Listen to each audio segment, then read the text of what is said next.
Hello everyone. So this tutorial will be about Dask data frames. So Dask is pretty much a framework to scale data science and machine learning to massive data sets on clusters and to do things in parallel and speed things up, but mainly to scale massively. And specifically, they have a thing called big pandas. So those are Dask data frames. So it's pretty much a way to scale pandas to massive data sets. And another use case is to use pandas when your data doesn't fit in memory. And I'll show you that example, and that's going to be our use case. So let's say you're working with tick data on your local computer. You'll have terabytes of data. It's not going to fit in your memory. What do? Do you rent on cloud if you're broke? No, you can use Dask, and I'll show you how to do that.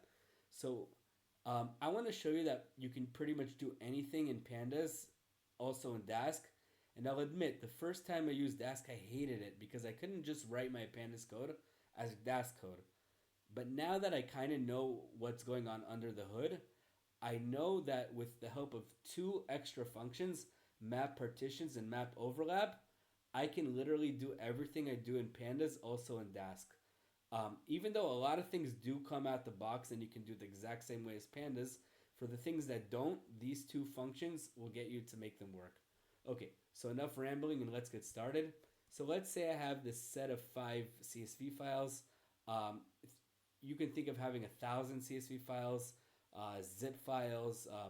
Best is to have Parquet files because column storage, it's much more efficient if you only select certain columns. But for this tutorial, we don't really care. So first, let me show you how to load these files. So I can do from dash dask, sorry, that data import. Sorry, I use dash too much. Import dask dot data frame as dd, and it's kind of like pandas. I can do df equals pd, sorry, dd. So used to pandas that read csv, and then I give it the list of files. I can just give it this pattern.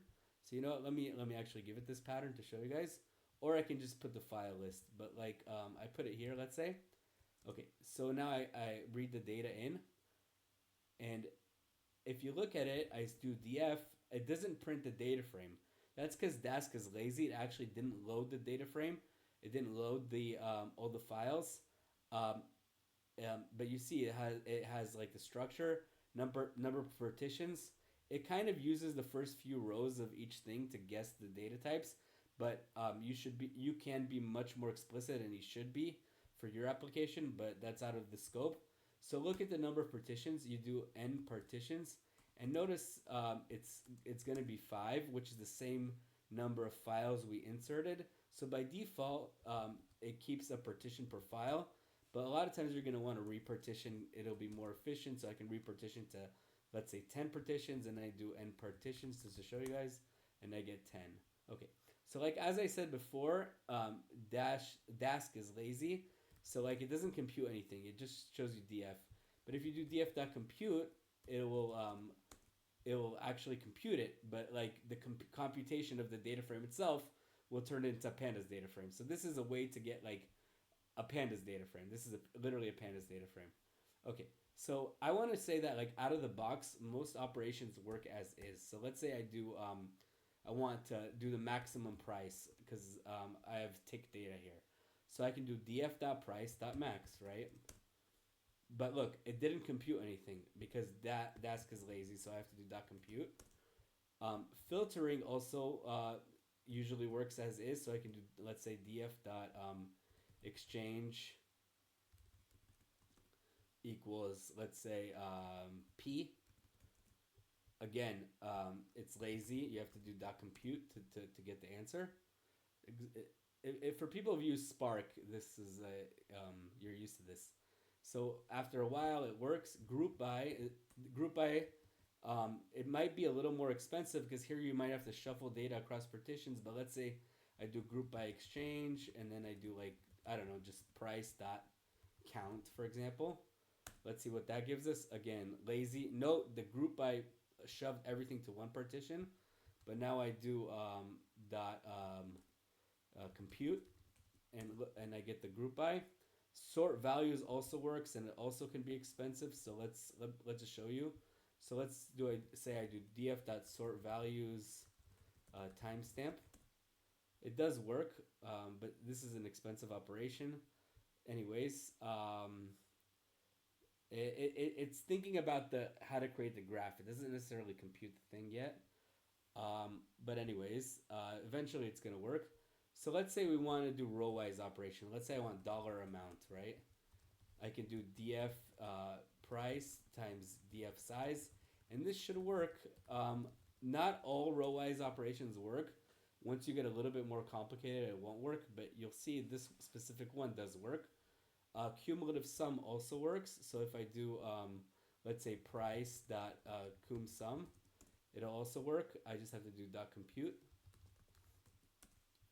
And even moving averages work. So I can do df price dot rolling 14 dot mean. That should work. By the way, you can't do df dot rolling and then price dot mean. You have to do it as a series dot rolling, and then of course you have to do dot compute. Okay, so I showed you like a lot of things work exactly out of the box, um, but I just want to quickly say that first of all, soon you'll see some things do not work out of the box, and maybe I'm a broken record, but I will repeat again. A lot of things will not work out of the box, but then you have these map partition and map overlap functions to easily make things work out of the box. So we'll get to that. But first, I want to say there's a few gotchas. So let's say you have like many operations you're doing, and then at the end you find an error. But the error could have been like early in your program. But because of the lazy evaluations, you didn't see it until you did an action, like a compute or a dot head is an action, something like that. So let me show you an example. So if you look at our data types, df.d types, you see that we have timestamp as an object, but we really want timestamp as a date time, right? Or a timestamp. So I do df timestamp equals dd.to date time. It looks exactly the same as pandas. Okay, so look, everything worked well, right? But the problem is you don't see the error until you actually have to compute something. So when I do df.compute, you'll notice I'll get an error. So while that error is loading up, I want to copy this for a second.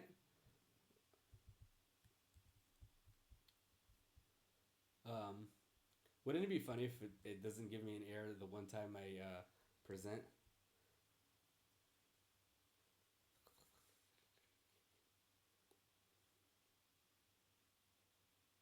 Come on, hurry up. People are going to stop tuning in. If you do find this video helpful, now is the plugin. Please like and subscribe. My channel is kind of dying, so it helps a lot. Yeah, see, look at the error. It says like, okay, it's ambiguous format. You know why? Because this tick data includes things like that come like at set times of day. They give it different formats, that sort of thing, whatever. But there's an easy way to fix that. But you do have to read the CSV because it already screwed up the graph trying to do this. But all we have to do is we have to just add two arguments. We have to do format equals mixed and day first equals true. And now if I do df.compute, I'll see that it actually works. So I do df.compute. And now this does work, I know ahead of time. So we'll talk about the next thing until it works. So I want to say that it's very important to do set index. A lot of times we want to play with indices. And actually in my case, it might not be perfect because if I do set index just on the timestamp, there could be timestamps with multiple values. And here you can't set a multi-index. But I still do want to talk about set index because there's a big difference with pandas. So as you see, now it worked, and now timestamp is a different data type. It's actually a date. But now let's talk about set index, right? So so first of all, let me show you. Let me call this df pandas while I explain. So remember, this makes it a pandas thing. So set index in pandas literally just makes like a column into an index, right?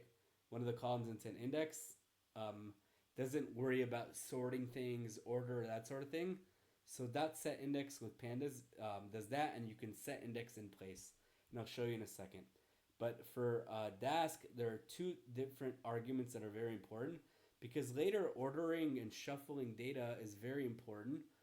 You want to make sure your index is the order you expect, right? So by default, Dask worries, so it sorts your index, it sorts everything across all partitions. But what if your data is already sorted? So that's why there's an argument called sorted equals true that says like, yo, we don't need to sort this, it's already sorted.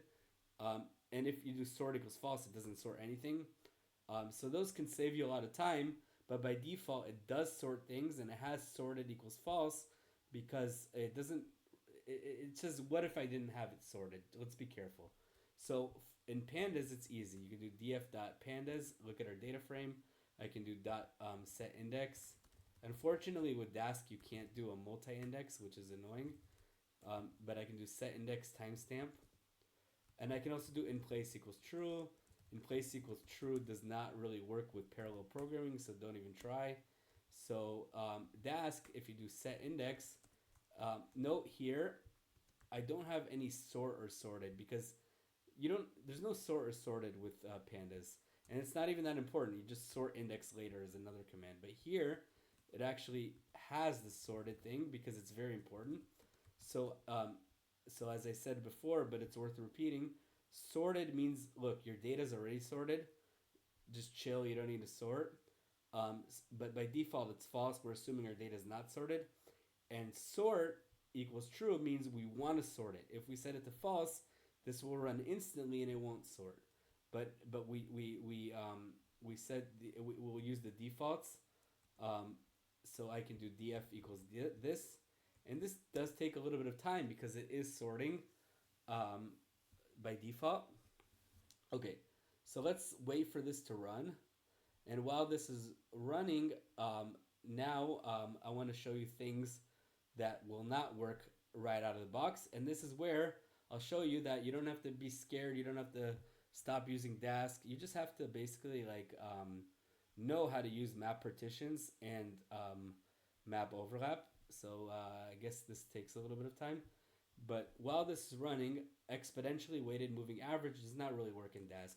So if I do df price dot exponentially moving average 10 dot mean, for example, let's do 14. People like 14. It says series does not have this, right? But of course in pandas this easily works. You can do df pandas like this. Easily the exponentially weighted moving average works. That's one example I want to show you how to do later.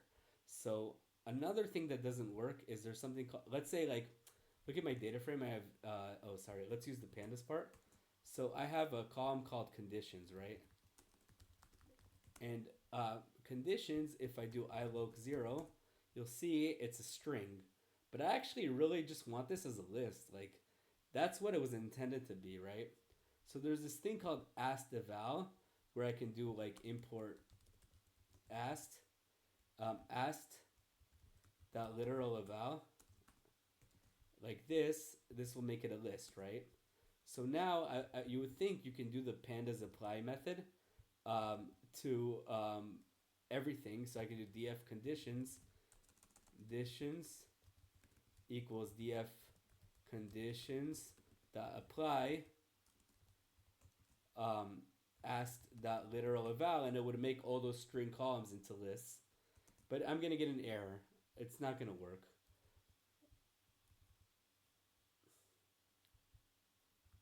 But look, I get an error, whatever.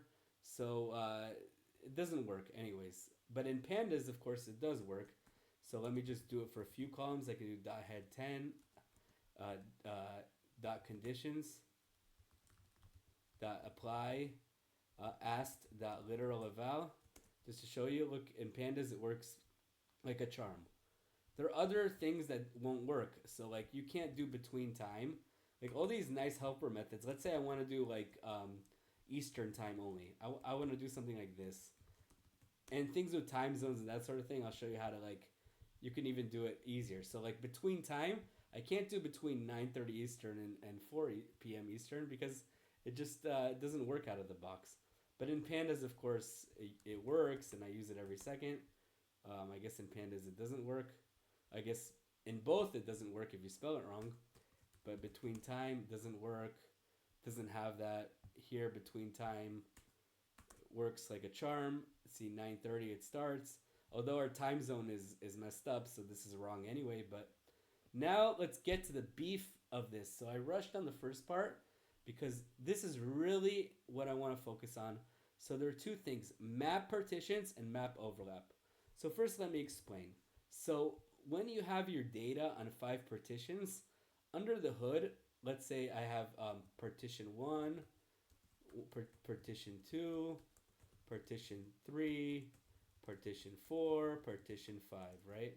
So under the hood, this is a data frame. So I'll call it data frame 1, data frame 2, data frame 3, data frame 4, data frame 5. And even more specifically, and I'll write the word every time, pandas data frame 1, pandas data frame 2, pandas data frame 3, and sorry for repetition, but this is an important point, pandas data frame. So each partition is a pandas data frame under the hood. So you can access it with a thing called map partitions. So as an example, let me just show you that it is a pandas data frame. So you can literally print the data type. So let me show you guys. So I can do something like, just 1 second, I need to check something. So let's say I want to do like get partition data type, right? I put in data frame, and then I'm going to return type df. So I can do this function. I do df.mapPartitions, and then I put the function. I do get partition data type. But look, it's still lazy, so you have to do .compute. So what this is going to do is for every partition, there are 5 partitions, it's going to do an operation on that partition. And that operation is to return the data type. This is just to prove to you that under the hood, each partition will end up being a pandas data frame. And if it's a pandas data frame, you can assume that we can do pretty much anything we want from pandas as long as we don't overlap 2 different partitions. And later we'll show you how you even can overlap 2 partitions using a function called map overlap. But for now, let's say all these apply methods that just work row by row, or let's say like a real aggregation, you can just use map partitions because you don't need data from other partitions. But as you see, for all 5 of these partitions, the data type is a data frame. So you can literally apply any function you want with this map partitions. So let's just do a dummy function like get head 3. So we're going to get the 3 rows from each of these data frames. So I'll return df.head3 just to show you guys. And then I'll call this df head3 equals df.mapPartitions. MapPartitions get head3 dot compute. And now what we should expect, since we have 3 partitions, and we did head 3 for each one, we should expect the data frame is size 15. So once this eventually runs, we'll check that out.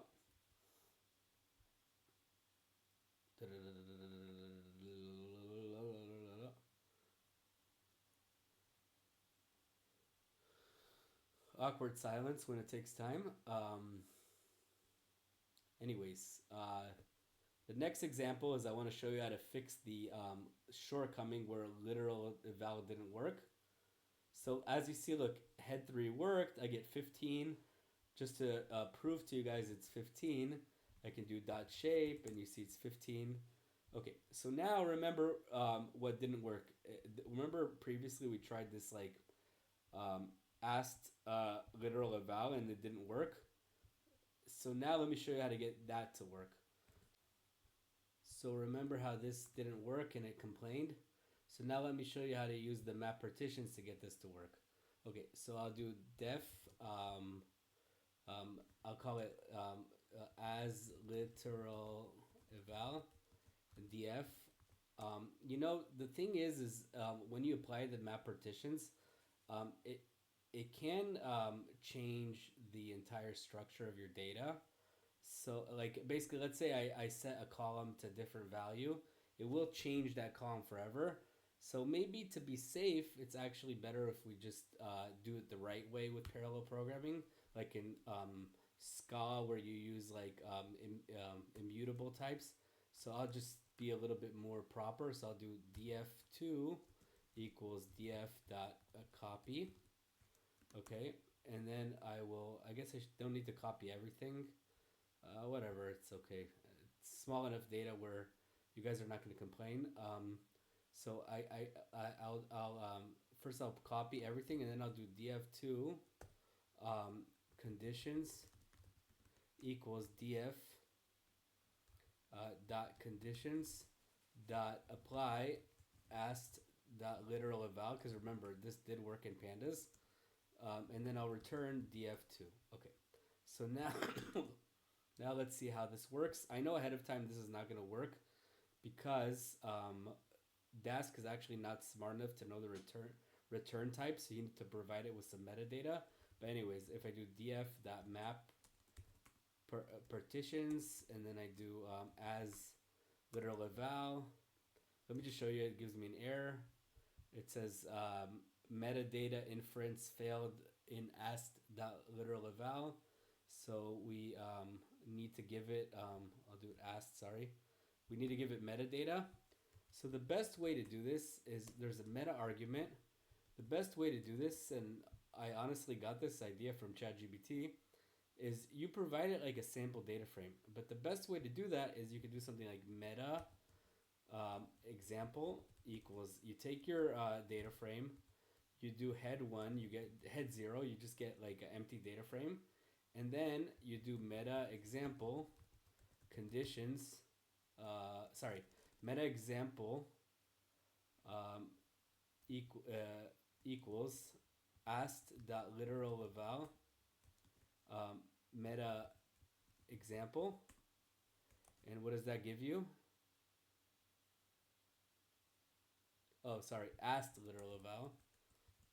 Oops.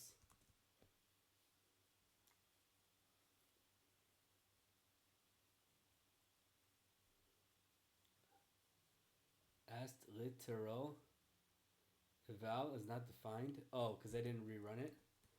Okay.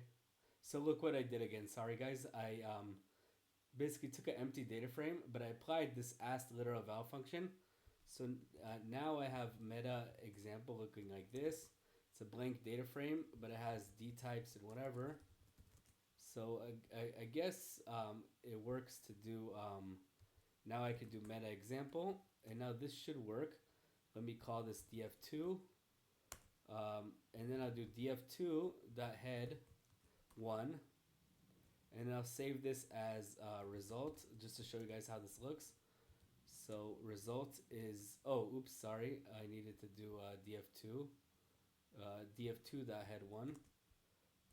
The reason I do df2 and I do these copies is because if you play with the underlying data frame, if you make a mistake and you redo it, everything screws up.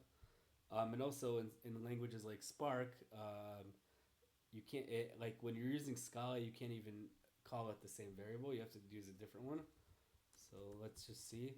So I have this result, and if I do dot conditions dot alloc 0, oops, you'll see hopefully that it is a list as desired. So as you see, I couldn't do this originally in Dask. You couldn't just do this thing. But with map partitions, now you can, and all you do is you do this function, and now you're going to have a column called conditions, which is a list instead of a string. So that shows you how, like, one thing you couldn't do in Dask out of the box, you can easily do with map partitions. There's the between time example. So remember, it would be very nice to be able to do like between time 9:30 to 16, but obviously you can't. And to be honest, like our pandas data frame example looks like this, and I want to do more than that. I want to do first of all, this is UTC. So first I want to do it. I want to convert to Eastern. So I want to do TZ convert US Eastern, and then I want to do dot .tz localize none because I hate time zones. I don't know. It just causes so much bugs.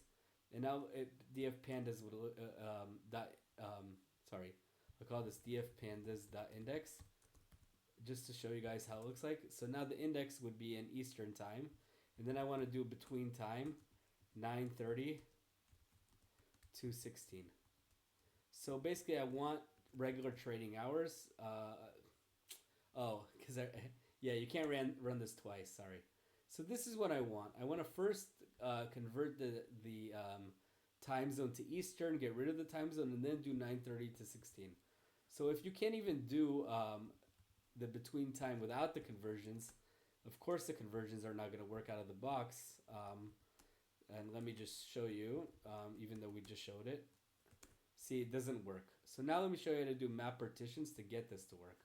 So I would do def, let's say convert to Eastern, and filter to RTH. Something like that, some ugly name. So I do df, and then what do I do first? I do literally what I wrote here. I do df. Let's do a copy because it's always safer to play with a copy. So I'll do df2 equals df dot copy, or I can just do df equals df dot copy. Maybe that's better, but just to make it clear. So now I will return df2. This is just in case, like, I don't want you guys to have bad practices, so it's better to copy. And now I do this, and now let me show you guys it working. Hopefully it works first time. So now I can do, oh, and also you need to give it the data types, but because we literally have the same data types, we're just converting things. We can use our, we can make metadata example, just df.head0 as is. So now I can do,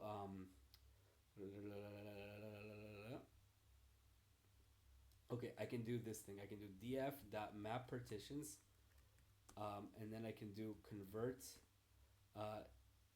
to Eastern and filter to regular trading hours. Meta equals meta example, and then let's just do head 3 to see the first few examples. I really hope this works. This might take a little bit of time. Basically, we convert it to East. See, look, it worked well. So even the filtering works. Everything seems to work. You just need map partitions. But there's one thing we're missing is, like, what if you have calculations that you need more than one partition to do the calculation? So, like, let's say, for example, like, I'm doing like a moving average. So for the moving average, let's say I do a 3-period moving average. And let's say I have timestamp 1, 2, 3, 4, and then, sorry, I should do 5, 6, 7, 8. So at timestamp 8, let's say I do 3-period moving average. In my partition, I do have 7 and 6, so I'm cool. 7, I do have 6 and 5, I'm cool. But already 6, I have 6, 5, and 4. I'm missing 1, and that's pretty bad. 5, I'm missing 2. So there's a thing in Dask called map overlap, which allows you to basically, like, borrow a certain amount of the end of the previous partition and a certain amount of the beginning of the next partition to allow you to calculate that. So technically, for something like exponentially weighted moving average, you can't do that, right? Because in theory, like, it's using like all the values in the past, just like a different update weight. But in practice, after a certain amount of examples, the starting point doesn't matter. So let me show you how to fix the exponentially weighted moving average example that didn't work. So remember, this did not work. Let me show you. EWM 14 did not work. So let's look at this. This did not work, remember? So now I can do def EWM 14. I'll do df, and then I'll do return df, I'll do df EWM 14. You should always use the copy. df2 equals df.copy. df2 exponentially weighted moving average 14 equals df2 Let's do the price column dot EWM14 dot mean. So this is a 14 period moving average, right? And then I'll return df2. Okay, so now I just do df dot map partitions, map overlap, sorry, and then I call EWM14. It's gonna give me an error because you need before and after. You need to say how many partitions before, how many after. Since we're doing exponentially weighted moving average, it's best to give you like enough partitions so it'll converge to the right answer. Maybe a thousand is good enough, so we'll do 1,000 before. But you know what? For speed, we'll do 100. And then after, we don't need any partitions. We don't need anything for the next partition. We technically need everything before, but after we need nothing. But after a certain amount, it doesn't really matter. So let's just do that because the starting point becomes meaningless. So let's see if it works. It's probably not going to work the first time. Before, after. Oh, it's lazy, of course. So let's do that compute. Let's see if this works. It never works the first time, so hopefully it works. Yeah.